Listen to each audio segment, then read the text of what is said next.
So welcome to this week's TGi Friday. I'm Tim Danaher, editor of Retail Week. I'm joined as ever by Deputy Editor of Retail Week, George Macdonald, to talk about the week's events, and it's become a bit of a familiar habit, but more bad news. And yesterday's ONS retail sales statistics were truly dreadful. In fact, the worst month-on-month figures since the survey launched in 1986. So we know it's bad, but is it that bad? Particularly, George, as last month they were telling us it was the best month ever. So what's going on? Yeah, who knows what's really going on? I think it's almost inexplicable. But in fact, the fall this month is much more in chime with what we've been hearing for a long time from retailers, and coming off the huge rise last month is probably bringing it, probably not quite as dramatic a month-on-month change in real terms as you might think, but the trend is down, and I think that's actually quite good for the retailers, because the official figures that the bank relies on when they think about inflation rates are now really starting to show what the retailers believe is the case. Well, I suppose that's it, isn't it? The danger was that the MPC was going to believe these good figures and actually think that was reflective on what was going on retail. But as dear old Richard Ratner used to say, Planet ONS is a different world from the retail world a lot of the time. But this time they seem to be a bit more in line with what's going on. But you've been watching the retail sector for a long time. Do you really think it feels like the worst month ever? Is it that bad, having been through good times and bad reporting on the sector down the years? Yeah, well, I've got to say, talking to retailers day in, day out, I've never known them quite as depressed sounding as they are now.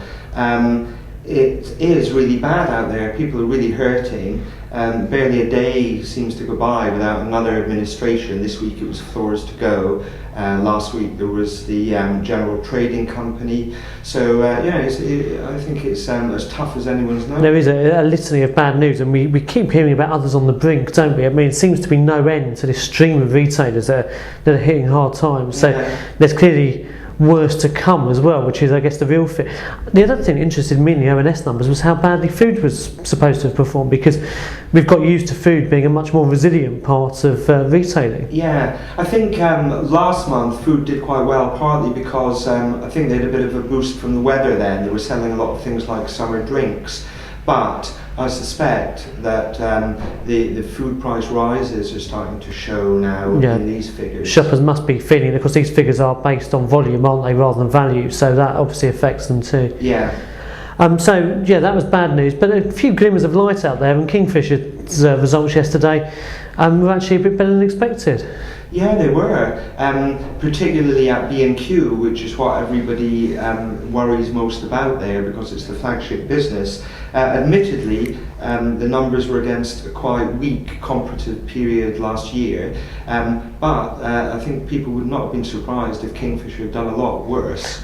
Yeah, because the outlet, they're in probably the hardest sector of all, aren't they? Anything connected to the home is absolutely horrendous at the moment. We know that business has been through a lot of challenges, but Ian Cheshire's obviously making his mark a bit there, and today's Retail Week we've covered in quite some detail the management changes he's done there. Bringing in people like Peter Hogstead, Ewan Sutherland, Kevin O'Byrne, these are big hitters and probably stronger catches than people expected that he'd be able to make. Yeah, I think that's right. And you think in particular of people like Peter Hogstead, he's been a competitor to Kingfisher for a long time, but his personal style and the IKEA style of doing business are quite different. I think he'll be a real breath of fresh air. He's the sort of person who can really engage with people and is a really smart retailer, so I think they're quite exciting appointments. Yeah, that's exciting stuff, and as you say, they're big names and a different sort of style to Kingfisher, which I guess some people might have accused of being a bit staid and conservative in days gone by. Yeah, I mean, he's gone outside of the business there in quite a big way. He's surprised, and that news has gone down well with the investors. So also this week, I suppose, two big issue stories. Firstly, we've had this big row about quarterly rents, which we put on the front of Retail Week today. It's pretty dry stuff, but it's very important to retailers in a market like this, isn't it? Yeah, it is. The sheer cash flow involved in paying your rents on a quarterly basis is horrifying in a market like this, and it's so antiquated. So I'm not surprised the retailers are really rallying together to have a fight. the most surprising thing is they haven't done it before now. Well, exactly, and I guess what's different this time though is you've got people like Sir Philip Green, Lord Harris, the real grandees of the industry, who you won't often see sticking their head above the parapet on an issue like this, but they're clearly, everyone's hurting a bit at the moment. Now's surely the time retailers have to make the most of the advantage. Yeah, and the property companies are weaker at the moment because we've got people going bust.